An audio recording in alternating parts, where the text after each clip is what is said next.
असल में थोड़ी देर पहले व्हाइट हाउस में एक बहुत ही जरूरी मीटिंग की तैयारी चल रही थी, जिसमें ओपोजिशन पार्टी की एक लीडर जेनिफर भी आई होती है।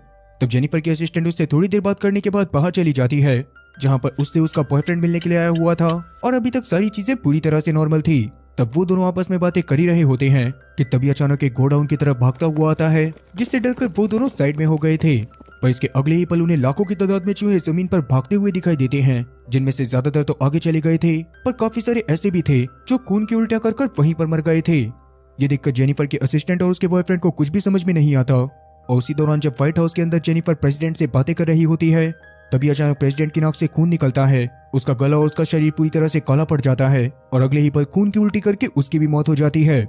और इस बार सिर्फ प्रेसिडेंट ही नहीं, बल्कि अगल बगल बैठे बाकी सारे आदमी भी खून की उल्टी करके मर गए थे।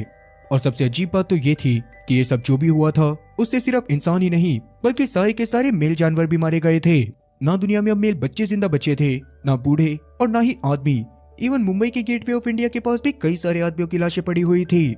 अब अचानक धरती से आदमियों के गायब होने के कारण आसमान में मौजूद प्लेन धरती पर क्रैश करने लग जाते हैं। सड़कों पर गाड़ियां एक दूसरे से टकराने लगती हैं। पूरा इकोसिस्टम डिसबैलेंस हो जाता है। लेकिन किसी के पास इस सवाल का कोई भी जवाब नहीं होता कि ये सब क्यों और कैसे हुआ।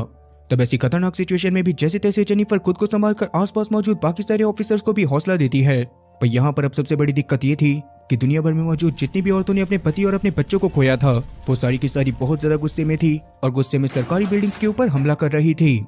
इसी बीच यूरिक नाम की एक लड़की की आंख अपने घर पर खुलती है, जिस दौरान